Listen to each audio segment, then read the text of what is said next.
জায়গা নেই বলে আমরা পানি তুলতে এসেছি। তার সাথে আমাদের সরাসরি ওই দেখো পানির উপরই দেখা আছে কি সুন্দর একটা কালো কালো। আর তার সাথে আমাদের ক্যামেরাম্যান আমাদের ফটো ভিডিও করছে। ক্যামেরাম্যানের জন্য সবাই একটা লাইক সাবস্ক্রাইব করবেন। এবং আমাদের প্রিয় দর্শক আমাদের মোহাম্মদ আলমগীর শেখ এবং তানার সঙ্গে আমাদের প্রিয় দর্শক আরেকজন আছে মোহাম্মদ আলাউদ্দিন শেখ। তার সাথে আছে আশিকুল মোল্লা, তার আব্বার নাম মজিবার মোল্লা। তার সাথে আমাদের ক্যামেরাম্যান মাহফিজুর সর্দার বা মিস্ত্রি বলতেও পারবেন।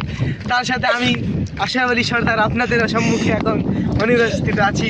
এবং আমাদের প্রিয় দর্শকরা আমাদের সামনে এখন একটা বাইক যাচ্ছে, দেখতে পাচ্ছেন? বাইকটা দেখো, বাইকটা দেখো, বাইকের পাশে একটা লোক দেখে আছে, সেটা আমাদের দর্শক। এবং এই বাইকটা যাচ্ছে, দেখতে পাচ্ছেন? বাইকটা দেখো, ক্যামেরাম্যান বাইক দেখাও। এই বাইকটা যে চালাচ্ছে সে একটা মুখ আছে। আমাদের দর্শক আমরা মৌখালি ঘুরতে এসেছিলাম, কিন্তু কি ভাগ্য আমরা একটু হারিয়ে গেছি, তাই আমরা এখন শুধু রাস্তায় চলে যাচ্ছি। আমরা পেশাব করতে এসে গাছে উঠেছি, গাছে উঠে পেশাব করছিলাম, কাক দেখে হেগে ফেলেছি। তার সাথে আমরা এখন যাচ্ছি সরাসরি আমাদের গাড়ির কাছে। আমাদের গাড়ির ড্রাইভার এখন দেখা যায় না কোথায়। আমাদের গাড়ি ড্রাইভার হারিয়ে গেছে, মানে চাবিও হারিয়ে গেছে। এবার মনে হচ্ছে আমাদের হেঁটে হেঁটে যেতে হবে বাড়ি। আমাদের বাড়ি সরাসরি যাবো আমরা কাশ্মীরে। কাশ্মীরে গিয়ে আমরা ওখানটায় বড় বড় পাহাড়ের আইসক্রিম খাবো।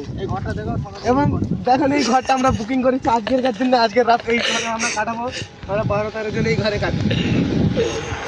এবং ওই গাড়িটা যাচ্ছে দেখুন, ব্যাটারি গাড়ি।